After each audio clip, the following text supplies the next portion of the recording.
Welcome back my dear students. मैं हूं विवेक तापड़िया और ये है आपका channel physics in life and life.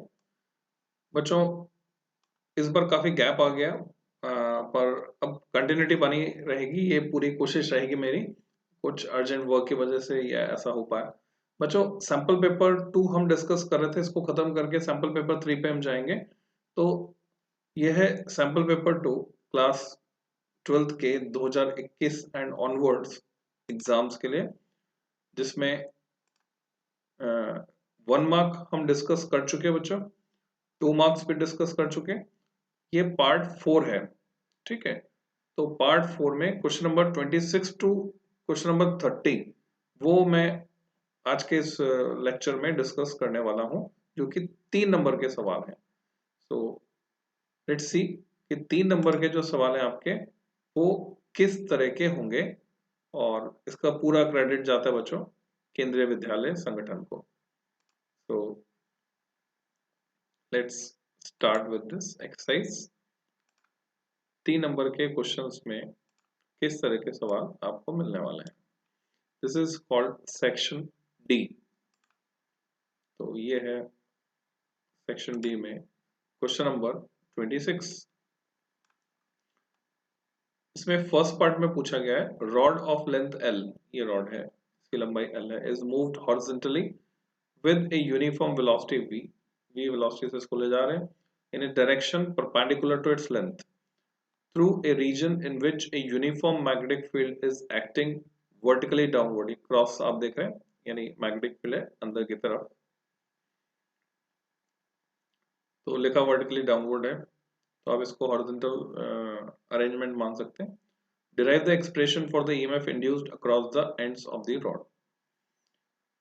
तो सीधे सीधे मोशनल ईएमएफ का डेरिवेशन आपसे पूछा गया है, यानी बीवीएल, तो वो आपको डिराइव करना है। देन सेकेंड पार्ट, यानी इसमें डेरिवेशन ही मिलने वाले हैं mainly. How does one understand this motional EMF, इसी से रिलेटेड पार्ट है।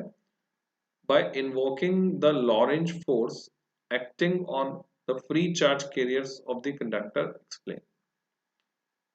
तो इसी को हमें समझाना है। तो सॉल्यूशन देखते हैं बच्चों इसका, किस तरह से एक्सप्लेन किया हुआ है। फर्स्ट पार्ट को हम डेरिवेशन में, फर्स्ट पार्ट के डेरिवेशन में हम लिखेंगे, सपोज रॉड है लेंथ एल के मूव कर रहे हैं वेलोसिटी v से। तो ये अजम्पशन होता है ना, शुरू में इनिशियलाइज करते हैं हम। डायग्राम जरूर बनाना चाहिए आपको। इनिशियल मैग्नेटिक फ्लक्स एनक्लोज्ड इन रेक्टेंगुलर स्पेस, वो हमने लिया। रॉड जैसे जैसे मूव करेगी वेलोसिटी v से, जिसको हम dx by dt कह सकते हैं। अब यहाँ लेंज लॉ हम यूज कर सकते हैं। बच्चों, ये एक तरीका है, ऐसे 2 तरीके और हैं। एक जो मैंने सिखाया है बिना कैलकुलस यूज किए, दूसरा जो एनसीईआरटी में है। तो 2-3 तरीके हैं इस रिजल्ट तक पहुंचने के। अब आपको जो भी आसान लगता हो आप उससे पहुंच सकते हैं रिजल्ट तक। Next part, suppose any arbitrary charge q on the conductor of length l moving inward in the field as shown in figure, the charge q also moves with velocity v। ये बताया कि भाई कैसे magnetic Lorentz force से linked है, कि जब rod चल रही है तो उसके साथ जितने भी चार्ज उसके अंदर है वो सब भी चल रहे हैं, और वो फोर्स एक्सपीरियंस करेंगे, और उसकी डायरेक्शन किधर होगी, और उसमें जो वर्क करना पड़ेगा उसको लिंक किया हमने। और ईएमएफ होता है work done per unit charge. तो यहाँ से भी BLV ये एक्सप्रेशन हमें मिलता है। This equation gives EMF induced across the rod. This is another method जो कि लिंक करता है इसको। तो अब ये फाइन डिटेल आपको समझनी है कि किस तरह से क्वेश्चन पूछने पर किस तरह से इसको आपको रिस्पॉन्ड करना है। तो ये था हमारा question number 26। Now next is question number 27। Explain 2 features, 2 features बताने, 2 ऐसे features to distinguish between the interference pattern in Young's double slit experiment with the diffraction pattern obtained due to a single slit। बच्चों, मान के चलिए कि ये question आपको एक सेट में तो मिलने वाला है ही सही, ये वाला क्वेश्चन आपको किसी न किसी एक सेट में जरूर मिलेगा। तो आपको 2 ऐसे पॉइंट्स बताने, इंटरफेरेंस पैटर्न और डिफ्रैक्शन पैटर्न में डिफरेंस, और फिर इसके साथ न्यूमेरिकल अटैच होकर आया सेकेंड पार्ट में। Monochromatic light of wavelength 500 nanometre, lambda आपको दे दिया, is incident normally on a single slit of width 0.2 millimetre. ठीक है, ये आपको स्मॉल ए मिल गया, सिंगल स्लिट है, सिंगल स्लिट का जहां भी सिंगल स्लिट आ जाए means it is diffraction. Produce diffraction pattern, find the angular width of the central maximum obtain on the screen. तो सीधे दिमाग में फॉर्मूला आना चाहिए, 2 लैम्डा बाई ए, फॉर्मूला आया तो question solve. Estimate the number of fringes obtained in Young's double slit experiment with fringe width 0.5 millimeter, which can be accommodated within the region of total angular spread of central। बच्चों solve example आपने NCERT का अगर देखा है और उसमें कुछ ऐसा डायग्राम में कहूँ देखा है आपने अगर, जिसमें यानी ये मिलेगा आपको चैप्टर 10 में, चैप्टर 10 का सॉल्व एग्जांपल है। तो कुछ इंटेंसिटी डिस्ट्रीब्यूशन का ऐसा एक डायग्राम बना हुआ है जिसमें ये सेंट्रल ब्राइट मैक्सिमम है और इसके अंदर ये इंटरफेरेंस पैटर्न के फ्रिंजेस आ रही हैं। तो सिंपली विड्थ को डिवाइड करके हम रिजल्ट निकाल लेते हैं। तो मेरा सजेशन है कि आप वीडियो पॉज करके पहले खुद से ट्राई कर लें इस क्वेश्चन को, और ये बड़े वाले जो आंसर्स जितने भी हैं इनको प्रैक्टिस करना है बच्चों, लिख कर प्रैक्टिस करना है। तो इनको लिख लें, आप सॉल्यूशन लिख लें इसका, और उसके बाद मैच करवाएं जो मैं सॉल्यूशन आपको दिखाने जा रहा हूँ। The features to distinguish is given as interference pattern की बात करें, all fringes are of equal width, bright fringes जो हैं वो सभी इक्वल इंटेंसिटी की होती हैं, bright and dark fringes, intensity of all bright bands is equal. और डिफ्रैक्शन पैटर्न में ऐसा नहीं होता, the width of central maxima is twice the width of higher order band, यानी सेकेंड ऑर्डर का, थर्ड ऑर्डर का जो मैक्सिमा होगा उससे जस्ट डबल होती है इसकी width. The intensity goes on decreasing for a higher order of diffraction band, जैसे जैसे हम हायर ऑर्डर के मैक्सिमा पे जाते हैं इंटेंसिटी बहुत तेजी से डिक्रीज होती है। सेंट्रल ब्राइट मैक्सिमम के I0 माने तो फिर I0 by 22, I0 by 61 and so on, बहुत तेजी से डिक्रीज होती है। तो दो डिफरेंस तो ये है ही सही, एक डिफरेंस और दिमाग में आपको रखना चाहिए कि a large number of interference fringes are observable, but diffraction के केस में only a few diffraction bands are seen। उसका रीजन सिंपल सा ये है कि डिफ्रैक्शन में इंटेंसिटी इतनी तेजी से डिक्रीज हो रही है कि जल्दी ही थ्रेशोल्ड ऑफ विजन जो हम देख सकते हैं उससे कम हो जाती है इंटेंसिटी और हम देख नहीं पाते हैं, तो वो पैटर्न बहुत कम दूरी तक दिखाई देता है स्क्रीन पर, जबकि इंटरफेरेंस में ये पूरी स्क्रीन पर फैला हुआ दिखाई देता है। ओके, सेकंड पार्ट न्यूमेरिकल है, लैम्डा आपको दिया है, विड्थ आपको दी है, आपने गिवन डेटा लिखा और एंगुलर विड्थ निकाल ली सेंट्रल ब्राइट मैक्सिमम की 2 लैम्डा बाई स्मॉल ए लिखें या डी लिखें, डी से भी दिखा सकते हैं। तो हमारे पास एंगुलर विड्थ आ गई। Linear width of central fringe of single slit, angular width से हम लीनियर विड्थ निकाल सकते हैं, और number of double slit fringe accommodated उससे हम डिवाइड कर सकते हैं, क्योंकि एक फ्रिंज की विड्थ अगर हमें पता है तो याद आता है 10 फ्रिंजेस इस तरह से। तो 5 mm यहाँ पर है और 50 जो डेटा है बच्चों वो कहाँ से आया? अच्छा, आप दोनों की एंगुलर विड्थ लेंगे then I think it would be better. ठीक है, दोनों की एंगुलर विड्थ लेंगे तो अच्छा है। जैसे यहाँ पर जो मुझे दिखाई दे रहा है 1/200 5 × 10⁻³ रेडियन। अब क्या करना चाहिए हमको?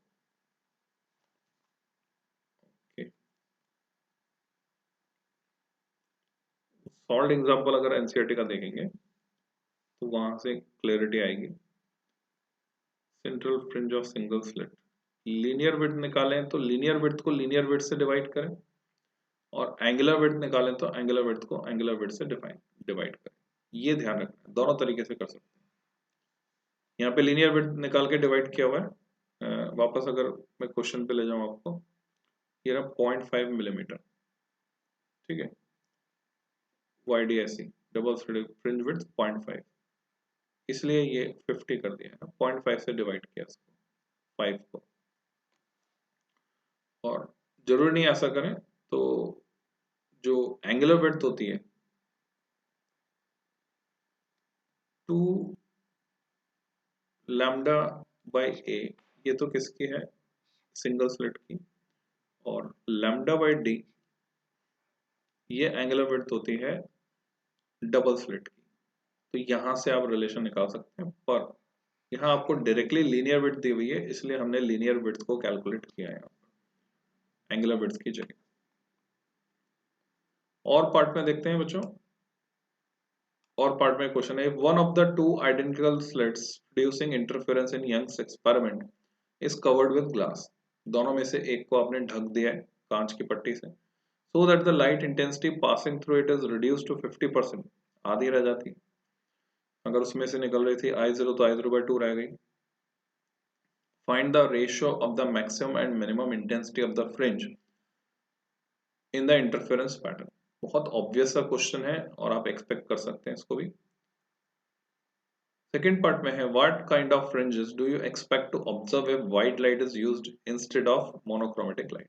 तो सॉल्व एग्जांपल 10.4 में मौजूद है, ये पार्ट आपने किया होगा। तो आप अपने हिसाब से आंसर लिखें, अपने भाषा में, अपनी लैंग्वेज में, उसके बाद मैच कराएं। As we know that intensity is directly proportional to square of amplitude, और वहां से हम ये फॉर्मूला यूज करते हैं, ऊपर मैक्सिमम इंटेंसिटी नीचे मिनिमम, और इसमें वैल्यू रखने पर हमें रिजल्ट मिल रहा है जैसा आप देख रहे हैं, I+I/2, I minus under root में, एक तरीका ही है, और इसको एम्पलीट्यूड के टर्म्स में भी कर सकते हैं। अच्छा, क्वेश्चन के अकॉर्डिंग 50% रिड्यूस हो गई थी, इसलिए यहाँ पर ये I/2 आई है। I1 को I माना है, इसको I/2 आप चाहें तो I0 से भी दिखा सकते हैं। तो ये रेशियो आ रहा है हमारे पास अप्रोक्सीमेटली, राउंड ऑफ करके 34। और व्हाइट लाइट यूज करेंगे तो आप जानते हैं कि सेंट्रल ब्राइट फ्रिंज तो ब्राइट एंड व्हाइट होगी, पर बाकी जो है वो कलरफुल फ्रिंजेस मिलेंगी, रिमेनिंग विल बी कलर्ड, और उनका अंदर का किनारा लाल और बाहर का किनारा बैंगनी होगा।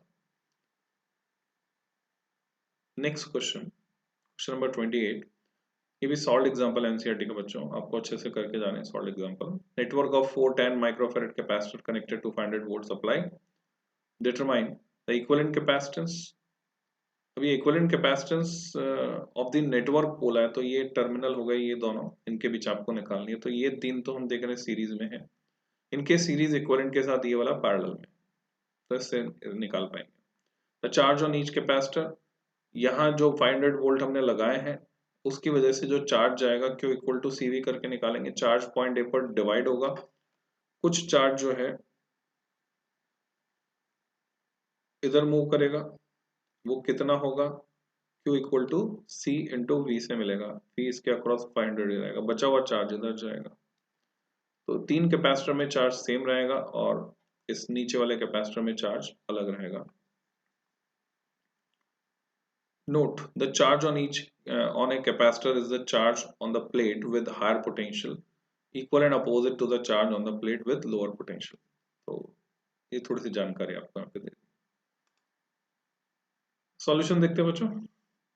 In given network, C1, C2 and C3 are connected in series, so effective capacitance is small as compared to individual capacitance. Effective capacitance C dash जो है वो हम ऐसे निकाल लेंगे, तो डायरेक्ट, क्योंकि आइडेंटिकल कैपेसिटर तो 10/3 माइक्रोफैराड आ गई, और उसके बाद C4 जो है पैरेलल में है तो डायरेक्टली ऐड हो जाएगा, तो 13.3 माइक्रोफैराड, और चार्ज जो है तीनों में सेम जैसे मैंने बताया, so we can calculate this charge. Potential जो है ये भी तरीका है, पोटेंशियल जोड़कर 500 वोल्ट हम इस तरह से रख दें, और इससे डिफरेंट मेथड से भी आप कर सकते हैं। रिजल्ट यही आएगा बच्चों, किसी भी मेथड से आप करें result will be same, result change नहीं होगा। नेक्स्ट क्वेश्चन जो और में है ऑप्शन में, work done to move a charge along a close path inside an electric field is always zero. क्योंकि कंजर्वेटिव फील्ड अगर है तो ऐसा होता है, तो मैं ज्यादा और इसको जैसे बोलते हैं बाल की खाल निकालना, तो बच्चों ये इलेक्ट्रिक की जगह क्या होना चाहिए, इलेक्ट्रिक की जगह होना चाहिए इलेक्ट्रोस्टैटिक, क्योंकि इलेक्ट्रिक फील्ड कंजर्वेटिव नहीं है, इलेक्ट्रोस्टैटिक फील्ड इज कंजर्वेटिव। ये डिस्टिंक्शन है दोनों में, electric field, electrostatic field. Magnetic field वो भी कंजर्वेटिव नहीं है। Use this fact to prove that it is impossible to produce an electric field in which all the lines of force would be parallel straight lines and the density of their distribution would constantly increase in a direction perpendicular to the lines of force as shown. ये आप देख रहे हैं नीचे जा रहे हैं तो यहाँ डेंसिटी बढ़ रही है। तो कंजर्वेटिव होता है नेचर में, इस फैक्ट को यूज करके हमको ये सिद्ध करना प्रूव करना है कि ऐसा इलेक्ट्रिक फील्ड प्रोड्यूस नहीं किया जा सकता जिसमें ये डायरेक्शन तो सेम है पर इंटेंसिटी जो है ये नीचे जाने पर बढ़ रही है। यानी ये थियोरेटिकली पॉसिबल है, प्रैक्टिकली पॉसिबल नहीं है। थियोरेटिकली तो हमने बना के दिखा दिया। तो अब थोड़ा सा विचार कीजिए एक क्वेश्चन में क्या पूछा है और इसके लिए आपको क्या रॉ मटेरियल लगेगा, यानी इसका आंसर कैसे बनेगा, और उसके बाद जो भी आपके दिमाग में आ रहा है उसको लिखिए। प्रैक्टिस के लिए जरूरी है एंड ब्रेन के डेवलपमेंट के लिए भी जरूरी है। जो भी आंसर आपके दिमाग में इसका आ रहा है कि ऐसा कुछ होना चाहिए उसको लिखिए और फिर हम डिस्कस करते हैं बच्चों ideal solution. Suppose that A charge Q, यानी हमको प्रूव करके दिखाना है, तो एक छोटा सा डेरिवेशन ये हो गया। Moved along a close path A B C D, ये हमने चलाया ए बी सी डी। बच्चों ये क्वेश्चन एनसीईआरटी में नहीं है और ये आपको प्रैक्टिस करना है अच्छे से, आपके लिए नया कंसेप्ट हो सकता है। तो work done in a close path zero होना चाहिए, since work done to move charge Q along a close path inside electric field is zero, electrostatic field है। तो ए से बी, बी से सी, सी से डी, डी से ए लेगा इसको। Since electric field is perpendicular to path B C and D A, B C और D ए के परपेंडिकुलर है तो ये दोनों वर्क डन तो जीरो हो गए, थीटा 90 होने से। Therefore इक्वेशन 1 becomes, ये रिड्यूस हो गई, WAB plus WCD equal to 0, यानी WAB इक्वल टू माइनस WCD होना चाहिए। पर हम देख रहे हैं कि यहाँ पे फोर्स सेम नहीं है, नीचे फोर्स ज्यादा लगेगा, ऊपर फोर्स कम लगेगा। डिस्प्लेसमेंट दोनों केस में सेम है but force is not same. But for the electric field shown in figure, work done to move charge along the path AB and CD cannot be equal in magnitude. As the lines of force are closer to each other near the path CD, intensity of electric field is more along the path CD than along the path AB. Therefore, work done to move the charge Q along path CD will be more than that along the path AB. Thus, work done to move charge along a closed path cannot be zero. इसलिए ऐसा नहीं हो सकता क्योंकि एक ज्यादा है दूसरा कम है, दोनों बराबर नहीं। It is impossible to produce an electric field shown in the figure. So, काफी अच्छा सवाल हमने डिस्कस किया। Now question number 29. Describe briefly 3 experimentally observed features in the phenomena of photoelectric effect. बच्चों इस तरह के क्वेश्चन मिलने वाले हैं जैसे differentiate और ये features. Discuss briefly how wave theory of light cannot explain these features. दोनों पार्ट लिंक्ड हैं आपस में, तो थोड़ा सा सोचें। फोटोइलेक्ट्रिक इफेक्ट आपने केमिस्ट्री में भी पढ़ा है, फिजिक्स में भी पढ़ा है, और उसके बाद ये डिस्टिंग्विशिंग फीचर्स यानी पॉइंट्स में आपको याद होने चाहिए। तो जो भी आपको याद आ रहा है वो लिखें, कोई बात नहीं आपने पढ़ा है नहीं पढ़ा है, तैयारी की है नहीं की है, अभी बिना तैयारी के आप बैठे हैं, डजंट मैटर। आप ये ना सोचें कि हाँ अभी हम पढ़ लेंगे और उसके बाद आंसर हम लिख पाएंगे। आप अभी कोशिश कीजिए, जो भी दिमाग में आ रहा है उसको लिखिए, आधा पेज करीब लिखिए, पॉइंट्स में लिखिए और फिर उसके बाद सॉल्यूशन देखिए। The 3 experimentally observed features, बच्चों एनसीईआरटी में ये है मेंशन्ड है in the phenomena of photoelectric factor, और ये क्वेश्चन आता रहा है, अच्छी फ्रीक्वेंसी से पूछा जाता रहा है। थ्रेशोल्ड फ्रीक्वेंसी के बारे में बात करें, the photoelectric effect will occur when the incident frequency greater or equal to the threshold frequency for a given metal. Mu zero से ज्यादा होनी चाहिए तभी होगा, नहीं तो नहीं होगा। दूसरा फीचर है maximum kinetic energy of photoelectron, उसकी बात करें when the incident frequency is greater than the threshold frequency, maximum kinetic energy उस frequency difference के proportional होगी। No time lag when energy of incident photon is greater than the work function, the photoelectron is immediately ejected, और ये immediately कितना बच्चों 10⁻⁻⁹ second में eject हो जाता है, फ्रैक्शन ऑफ ए सेकेंड, तुरंत। Thus, there is no time lag between the incidence of light and emission of photoelectron. जैसे ही लाइट आकर गिरेगी फोटोइलेक्ट्रॉन इजेक्ट हो जाएगा। ये तो था फर्स्ट पार्ट में का आंसर, यानी 3 फीचर। सेकंड पार्ट के आंसर में, we cannot explain these by using wave theory, क्या फैक्टर हम एक्सप्लेन नहीं कर पा रहे। Instantaneous ejection of photo electrons, wave theory से हम इसको नहीं समझा सकते, इसको पार्टिकल नेचर से ही समझा सकते हैं। The existence of threshold frequency for a metal surface, वो नहीं समझा सकते। तो बच्चों ये क्लियर कट पॉइंट्स आ गए आपके पास, इनको लिखकर प्रैक्टिस करना है आपको। The kinetic energy of photo electrons is independent of intensity of light and depends on its frequency. इस फैक्ट को हम पार्टिकल नेचर मानकर तो समझा सकते हैं, equal to n h nu, पर हम इसको वेव नेचर मानकर नहीं समझा सकते हैं। तो दीज आर 3 इंपॉर्टेंट फैक्ट्स जिनको नहीं समझाया जा सकता, किससे? वेव नेचर मानकर। Okay, question number 30, first part, circular coil, numerical दिख रहा है 30 टर्न्स, कैपिटल एन आपको दे दिया, radius 8 centimetre, carrying a current 6 ampere, आई भी दे दिया, is suspended vertically in a uniform, ये दिखना चाहिए पिक्चर में, आपको दिमाग में इमेज आनी चाहिए। यूनिफॉर्म हॉरिजॉन्टल मैग्नेटिक फील्ड जिसका मैग्नीट्यूड है 1 टेस्ला, उसमें लटका दिया है। फील्ड लाइन 60 डिग्री एंगल बना रही है with the normal to the coil, ये ध्यान रखें बच्चों, स्पेशली ये वाली लाइन, नॉर्मल के साथ एंगल दिया है या उसके प्लेन के साथ एंगल दिया है, क्योंकि ये जो एंगल है आपको लेना होता है नॉर्मल के साथ, अगर ये प्लेन के साथ दिया होता तो हम 90 में से सब्ट्रैक्ट करते हैं इसको। Calculate the magnitude of the counter torque that must be applied to prevent the coil from turning. तो आपको फेमस रिलेशन याद आ रहा होगा, बिना sine theta, BINA sine theta, बस वही लगाना है और कुछ नहीं। अपने आप सॉल्व कीजिए इसको। Would your answer change if the circular coil in A were replaced by a planar coil of some irregular shape that encloses the same area? तो BINA, एरिया अगर चेंज नहीं हो रहा है तो क्या आपका जवाब बदलेगा?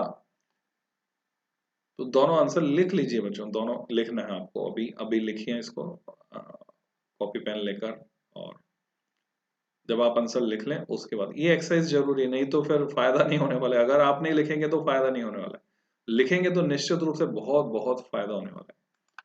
सो लिखना जरूरी है। हियर इज द सॉल्यूशन, एन ए हमारे पास आई है, बी है, रेडियस दी हुई है, उससे हमने एरिया निकाल लिया, और BINA साइन थीटा ये हमने फॉर्मूला लगाया, और ये हमारे पास टॉर्क है 3.12 newton metre. Since the torque on planar loop does not depend upon its shape, in case the area of the loop is same, the torque will remain unchanged.